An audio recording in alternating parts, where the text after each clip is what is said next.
in the ITE journal. Back then, we called it Traffic Engineering, the magazine, except some of us refer to it as tragic engineering. The organization had not embraced active transportation. It hadn't embraced transit, really. It was pretty focused on traffic engineering. And happily, it's moved on and become much more comprehensive. So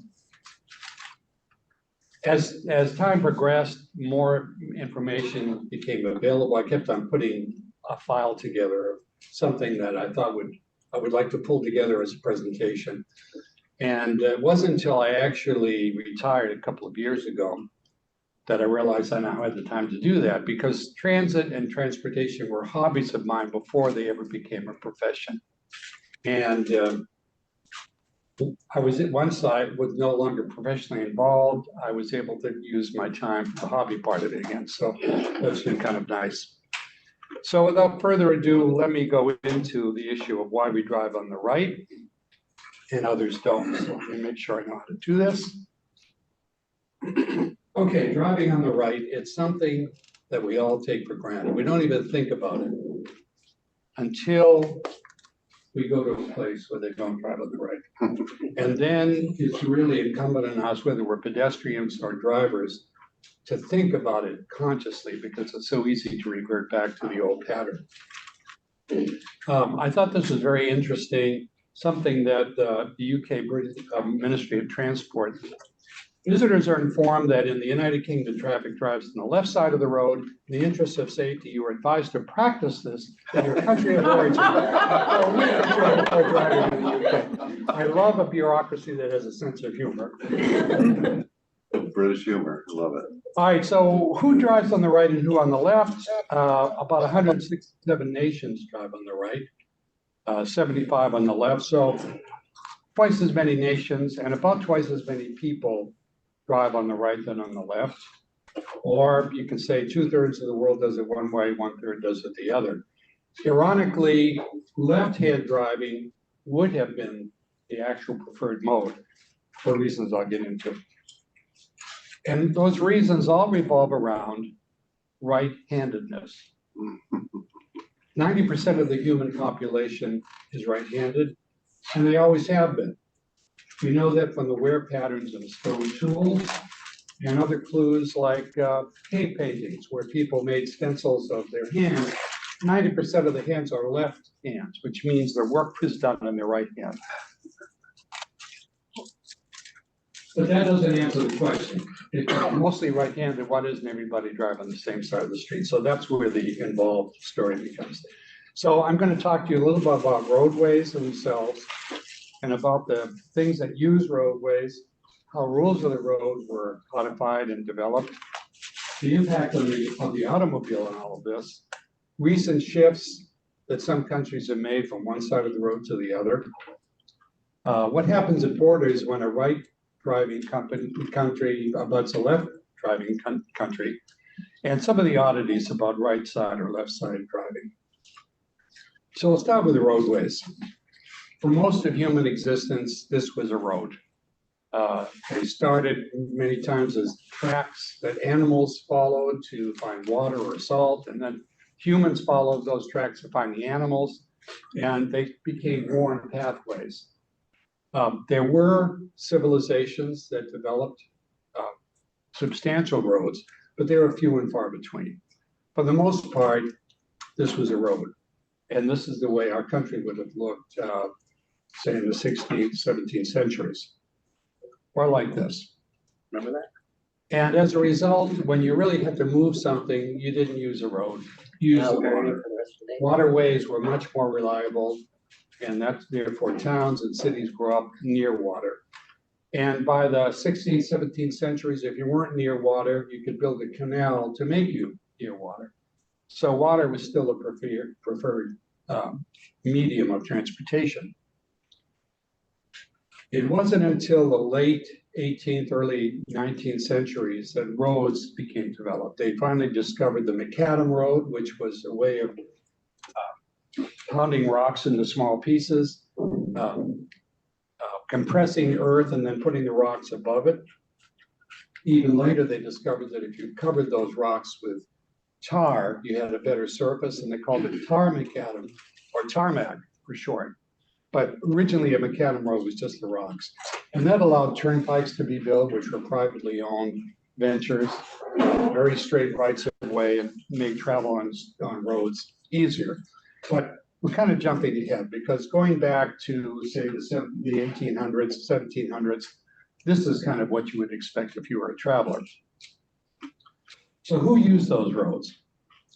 Well, horsemen did, and they tended to stick to the middle of the road. So the same thing with wagons. When you're on a narrow road on a wagon, especially one that's raised above the ground in order to have drainage, you don't want to break a wheel or an axle by getting too close to the edge. So you would stick to the center. The issue came when you encountered a vehicle coming in the opposite direction. And on a narrow road, it helped to have a protocol on which side you would pass them. Well, foot soldiers, 90% of whom were right-handed, tended to stick to the left side of the road because it left their weapon hand free. So if they encountered hostile people and they coming towards them, they would be able to protect themselves.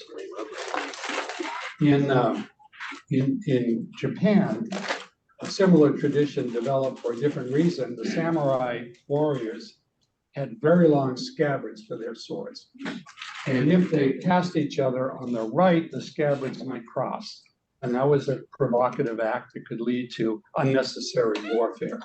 So the rule was established by the emperor that you pass on the left so that that doesn't happen. And Japan kept the left-hand tradition because of that. Mounted horsemen also kept to the left. Same reason, because they would use their right hand for defense, but also because if they encountered somebody and they wanted to indicate that they were not hostile, they would raise their empty hand to show that there was no weapon in it. And even today, this symbol of raising your hand openly is a hello sign. So it's a sign of peace.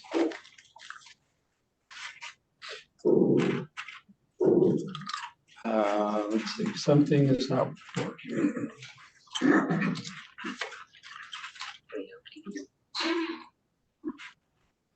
Here we go.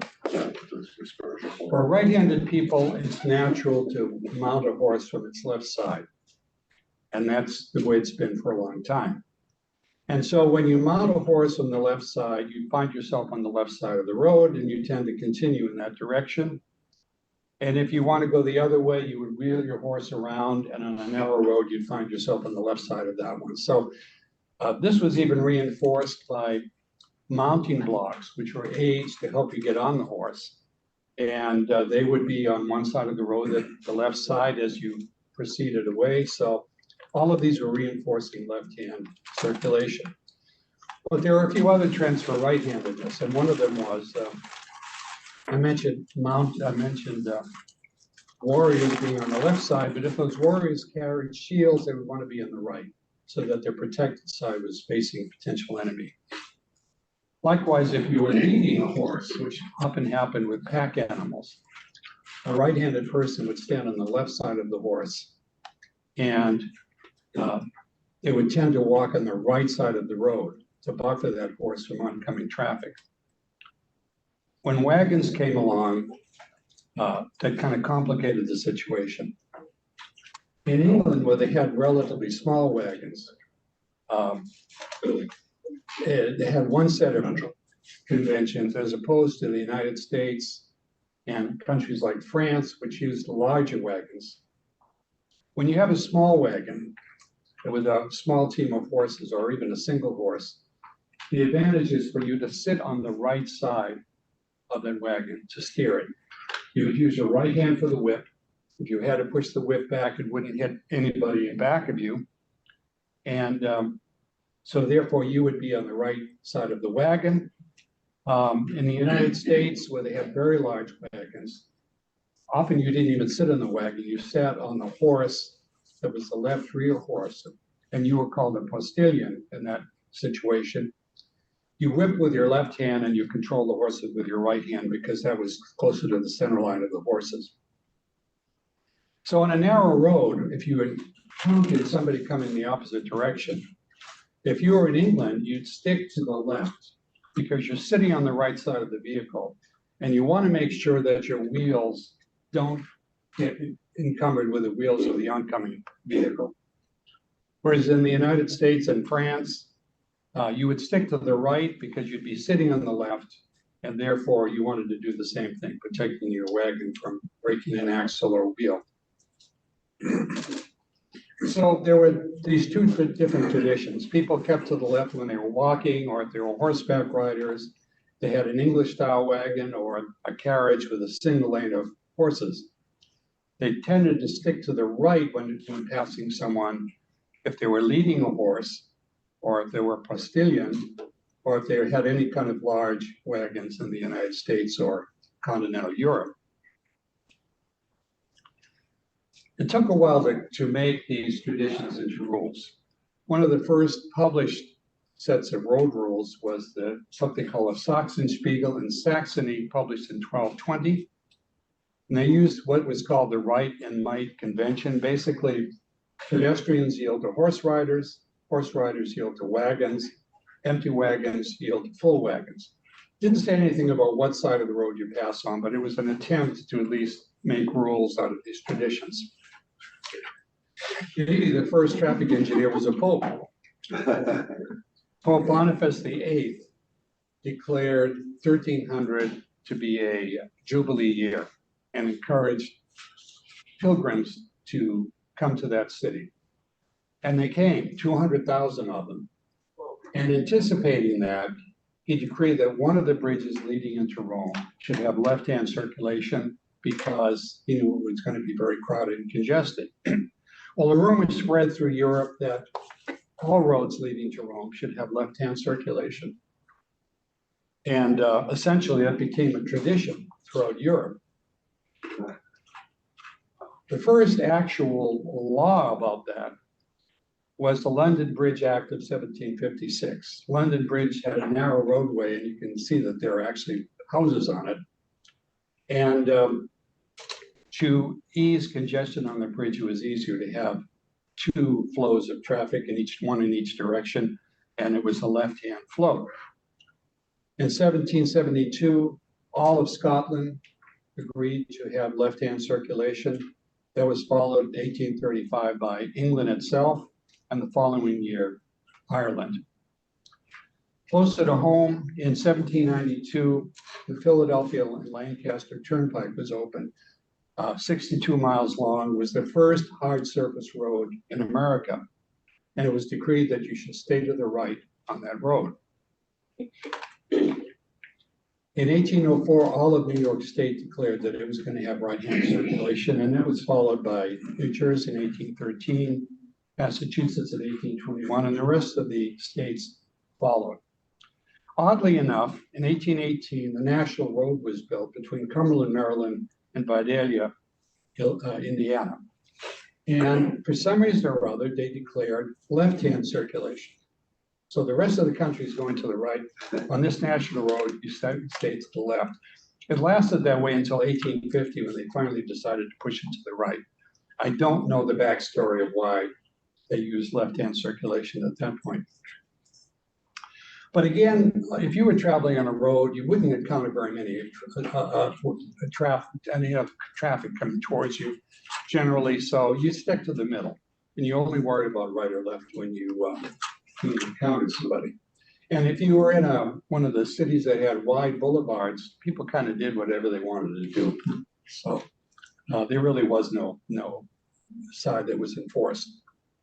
Now, I mentioned that France, like the US, favored right-hand circulation because they had bigger wagons with longer roads, and it just worked better for them. They spread that when Napoleon took power. They spread it to the countries that he conquered. So he wanted everybody to use right-hand circulation.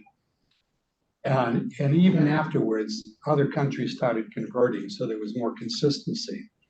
So as a result, today in Europe, there's only 4 places that have left-hand operation, and they're all islands. The British Isles, and including Ireland, Malta, and Cyprus. Everybody else in Europe uses right-hand circulation now. And in Japan, I mentioned the samurai being the influence to make left-hand circulation. That was reinforced when the first tram systems were developed. The British were on the cutting edge of rail technology. They developed the very first railroads in the 18 teens and 20s. And so their engineers were in great demand in Europe to develop new systems. And in Japan, they had British engineers come over and devise their system. And then, of course, they used left-hand circulation that just reinforced what was already a tradition in Japan.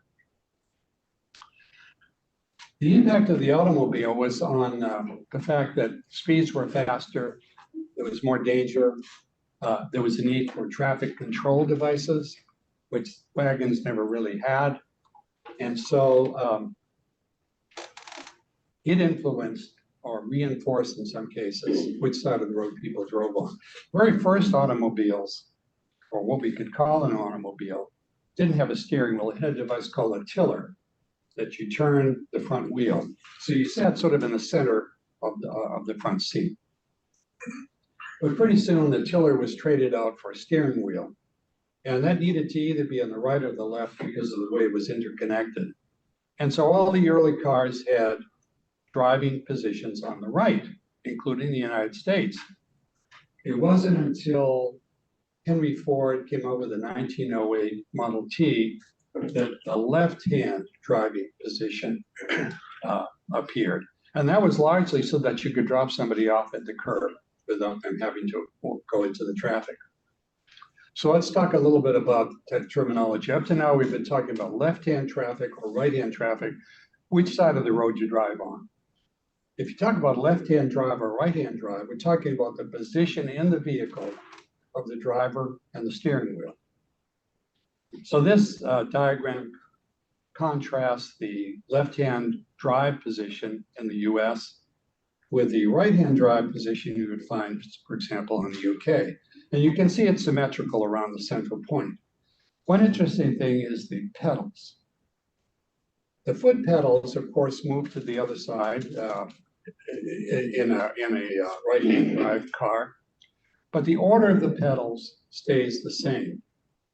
The accelerator is always to the right, and to the left of it is the brake, and if there's a clutch, it's to the left of that.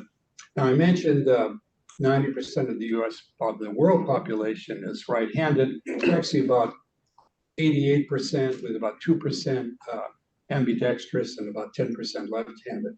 Well, with the feet, about 62% of the population is right-footed, and about 8% is left-footed, and the rest are ambipedal. Yes, there is a word ambipedal.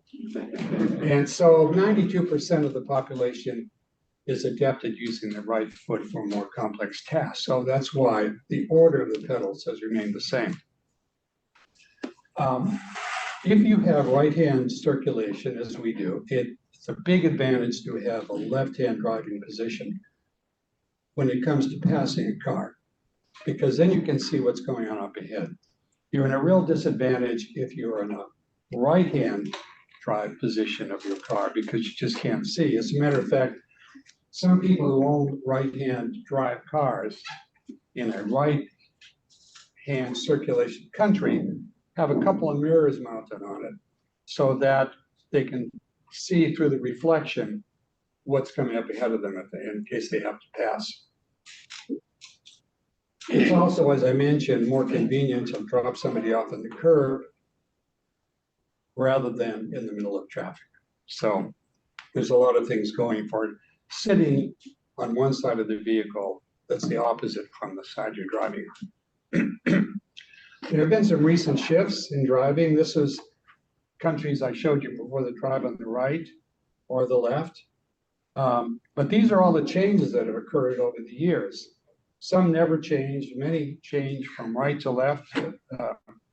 A few changed from right to left, many changed from left to right. Why did they change? Well, sometimes to conform to neighboring countries, so there wouldn't be conflicts of the borders. Another is to take advantage of cheaper automobiles that use controls on the opposite side of the vehicle. Sometimes they wanted to distance themselves from former colonial rulers. For example, Nigeria, when it got its independence from Britain, wanted nothing to do with British tradition. And so they changed from driving on the left to the right. And sometimes they have no choice. Another country dictates the change.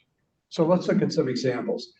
In 1900, you would expect two different sides of the road in Canada. Those that had a French tradition, Ontario and Quebec, they drove on the right like the French. The others drove on the left like the British. By the 1920s, most of the Dominion of Canada had transitioned over to right-hand traffic drive. Because cars, relatively cheap cars, were available from the US, they wanted to import them and they wanted to drive safely, and so that's why they did it. Interestingly, Newfoundland and Labrador, one area, did not change. Anybody have an idea of why not? I know they didn't become part of Canada until after World War II. Exactly, very good. 1949, they finally joined the Dominion of Canada. It was in 1947 when they, anticipating that, decided to do it, to change over, so they would be in conformance. Italy was largely right driving, left over from when it was conquered by Napoleon. I said largely because the cities, the big cities, were left-hand driving. And the reason for that was probably because of their trams, their streetcars. If you think about the Milan trams that operate in San Francisco today on Market Street, they have a driving cab in the front, not in the back. They're not reversible, and they have doors on one side, on the right side. The original configuration was doors on the left side, not for the trams that they have today, their predecessors. And so moving those trams to the other side of the street would have been problematic. So that's why the cities kept left-hand circulation. Well, when Mussolini took power, he said, no, that's not going to do. You have to, everybody has to be the same, but he gave the cities time to transition over. So within a few years, they'd got new trams that had right side doors. They were able to move their system around. Austria was interesting because the western part of the country drove on the right, left over from Napoleon had conquered it. The eastern part still drove on the left because Napoleon never really conquered that part. They just ended up with alliances. When Hitler came in and took over Austria, he decreed that the whole place should drive on the right, kind of like Mussolini, his mentor, except he said, we're going to do it overnight. And he did. And it was chaotic because everybody was driving and all the signs and the signals were faced the wrong direction. So they had to go back and regroup and change a little bit more gradually. The most recent change took place in 1967 when Sweden, the last holdout on the continent of left-hand driving, decided to change to right-hand driving. Now, they had done a poll in the 50s and 85% of the population wanted to stick with left-hand driving. The problem was the majority of their cars had left-hand controls because they were either imported from the States as a kind of a status symbol, or they were made in Sweden. The Volvos and the Saabs all had left-hand drive because they wanted to be able to sell their products in other parts of the world. So Swedes were driving on the left-hand side of the road with a left-hand drive car. There were a lot of accidents, and the country, finally the parliament just said, we're going to do this, whether you want to do it or not. So they designated September 3rd, 1967, and they called it the famous Poker Traffic Kommelangen Nigen, or Dagen Ha, which means the Right-Hand Traffic Reorganization, or H-Day. They did a lot of preparation for this. They had signs posted reminding people of the date. They had brochures they passed out. They had driving gloves. They had red for the left and green for the right, so you remember. Beautiful, I love it. Driving glasses. And yes, folks, even underwear. I mean, in Sweden, what can I tell you? Everything goes. You get lost, you gotta drop your shirt pants. It cost over $300 million in today's dollars to do the changeover. They mounted all the signs in the correct positions and covered them until the day that it was going to happen. And then crews of people went out and they changed almost 400,000 traffic signs overnight, took off the old plastic. There were other things you wouldn't think of. The low beams on a car are biased in the direction of where the signs are.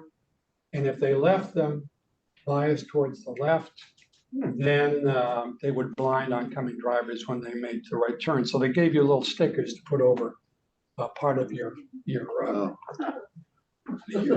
headlights. That's You what wouldn't it do is. that. And what happened, they urged people not to get on the road that day, on September 3rd, I think it was. And at 4:50 in the morning, if you were on the road, you were to pull over to the left side of the road, hold there temporarily, and then move to the right side and wait. And at 5 o'clock, you could proceed slowly on the right side of the road. Everybody wanted to do this. So even though they thought they would do it in the wee hours of the morning, everybody was on the road and they did it. And it worked. Now, this was a practice. That's why there's not too many cars there and you can see it's daylight. But they practiced to make sure that the strategy could work. Anyway, traffic accidents went down for a while. And then they went back up again. And I haven't seen a good explanation for that, but maybe that's just Sweden. So Tokyo, Japan, we talked about was left-hand driving by tradition. After World War II ended, the United States wanted to keep a strong presence there, and they decided to do that in Okinawa and the Ryukyu Islands down here. And because it was going to be filled with American servicemen who were used to driving on the right, that part of Japan turned over to right-hand traffic for the interim period of about 30 years. And it was later reverted back. They reverted back to something they called the Nanasan Maru, which was Operation 730. 7/30/78 is the date that they had decided to do it. They banned traffic between 10 p.m. and 6 a.m. They had to buy a number of buses that had doors on the left side because all of the buses they had were like American buses with doors on the right. But they pulled it off. But it was a smaller scale in Sweden. Now, what happens when one country borders on another that doesn't have safe driving tradition? Well, fortunately, if things worked out, the countries, left-hand driving countries with the highest traffic volumes are all islands. The British Isles, Australia, Japan.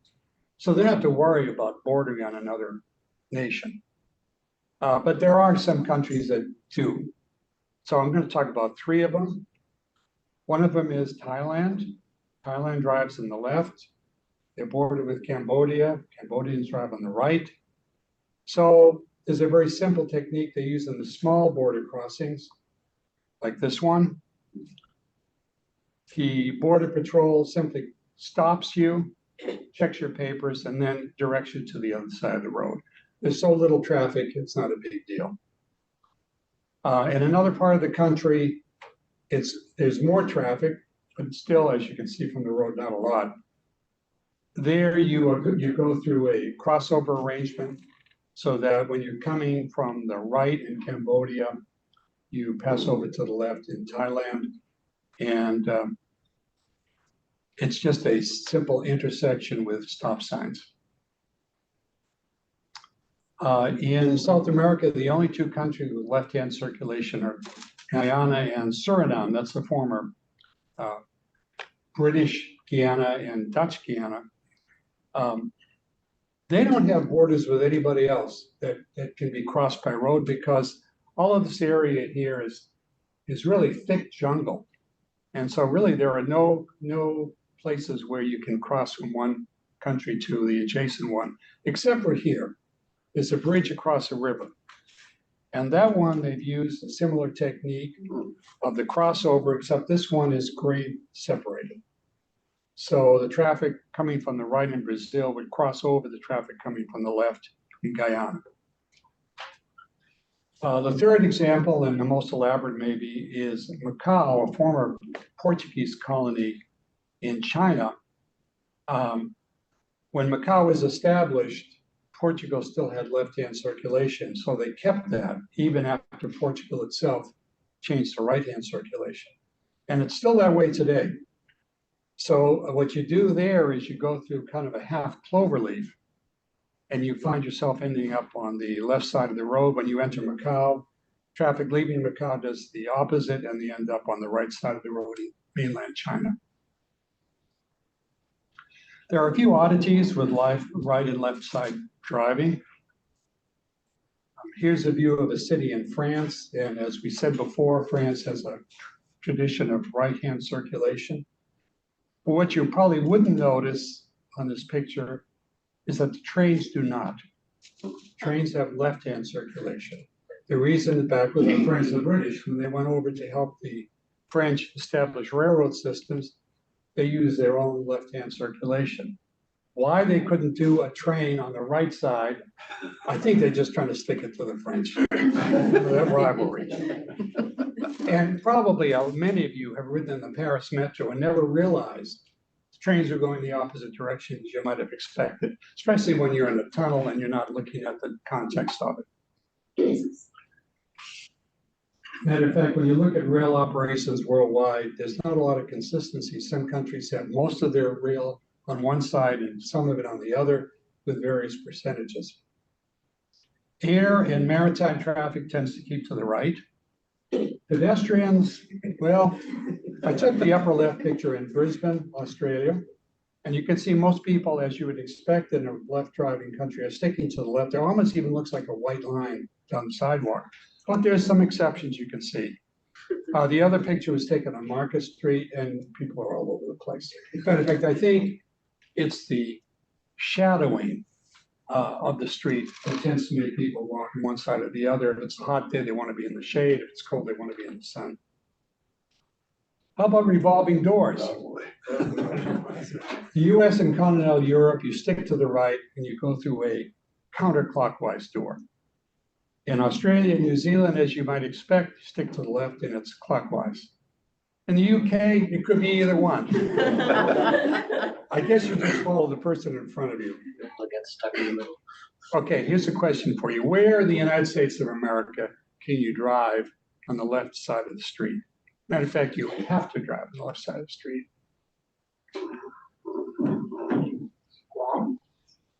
No, good guess, but. US Virgin Islands? Yes. Virgin Islands. Now, it's not because it's near the British Virgin Islands, it's because we acquired them from Denmark in 1916. And like a lot of countries, while Denmark had changed over to right-hand circulation, they never bothered with their colonies. So it's still that way today.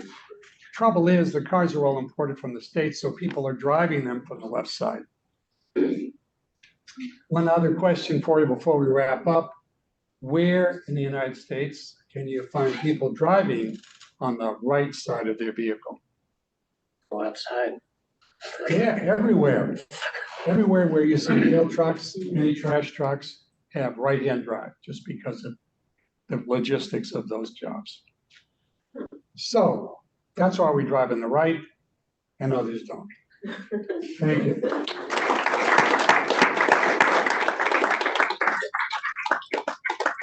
Any questions? Fascinating, Bill. Fascinating. Thank you very much.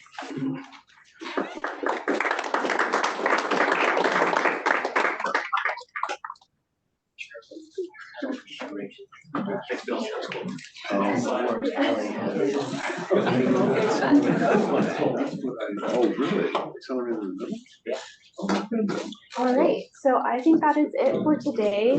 Thank you all for everyone who joined as well as online. Keep an eye out for our newsletters for February's meeting, and hope to see you next month. Thanks, everyone. Thank you.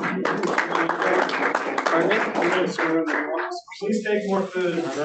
Are you going to the student leadership thing, summit? He's gonna remove my, Probably not, no, but the whole back row. Yeah. We have quite a few who are going, but, I'm going to Irvine. was a book next?